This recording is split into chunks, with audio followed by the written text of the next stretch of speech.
I was 11 years old in the 6th grade when I was met with my first pinch of sadness. My shyness was a crippling disappointment that made it difficult for me to begin friendships, and so I turned to the one thing that was equally popular as it was embarrassing at the time: online chat rooms. Now, to this day, I have not discussed the following topic, and so all of you are here as witnesses to me beginning to forgive myself. I turned to online chat rooms because I needed someone I could talk to. I did not have many friends in school or in my community, so this felt like my last resort. And one day I met someone, and this someone became my friend. And yes, this person could have been lying about who she or he was. This person could have wanted to harm me in more ways than one, but my 11-year-old self did not know the dangers of trying to meet someone online. I did not know that people would lie. I did not know what a pedophile was, or a kidnapper was, or a stalker was. I did not know that I was putting myself in harm by trying to meet a friend. And so I continued to talk to my friend about my problems and feelings and issues, and I finally had a friend. Until one day my parents found out about my friend, and then the rest of my family found out about my friend, and then even my teacher found out about my friend, and then my friend who I thought was a really good friend but wasn't actually a friend had to stop being my friend, and I felt broken inside. I had betrayed my whole family without meaning to, and I had lost my only friend. Now, I'll be honest with you though, that story was through the lens of an innocent 11-year-old.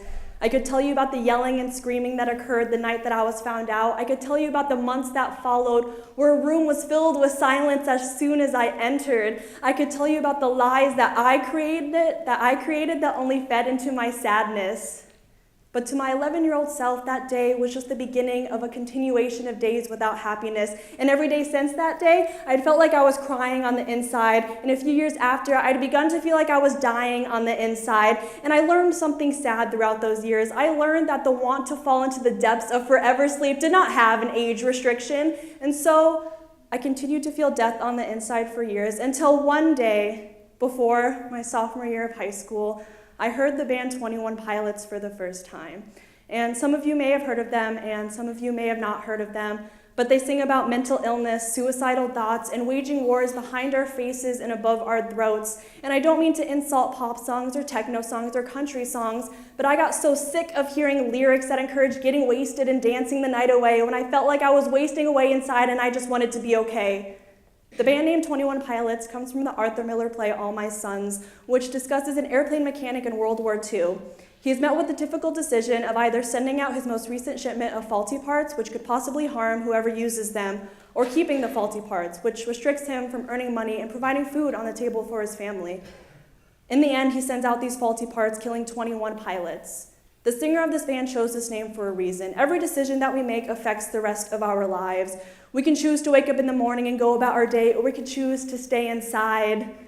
And everything that we choose will change the rest of our lives. 7 years ago, I chose to make a friend, which led into an inevitable pit of darkness inside of my soul. But without that choice and without that darkness, I would have not found my light. And I know I'm about to say the most cliche phrase ever, but it has become apparent to me that anything has the possibility to do this. This band saved my life.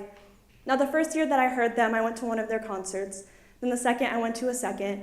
And then a third, a fourth, a fifth, and most recently a sixth. And you may be asking, Kaitlyn, why are you spending so much money on the same thing more than once? And let me answer by saying this: happiness is found in more ways than one. You might find happiness within spending time with your closest friends or within success of your employment. But I find my happiness within this music. The 2 hours that I get to hear these songs at a concert are the 2 hours that I feel safest and happiest. Hearing the lyrics, "We're broken people," sung by thousands of similar fans, is an almost indescribable feeling. It makes me feel less alone, and it makes me feel accepted. 7 years ago, I was happy to have made one friend. But today, I am overjoyed to have thousands of friends. Every decision that we make affects the rest of our lives. I urge you to delve into the deepest and darkest parts of yourself to fuel your choices and your passions. I leave you with the words of Tyler Joseph, the singer of 21 Pilots. Don't give up. Push through the droughts. Channel the inevitable disappointments into your craft. Break molds. Think. Create. And most importantly, stay alive. And in the meantime, make it about others. That seems to work. Stay strong, live on, and power to the local dreamer. Thank you.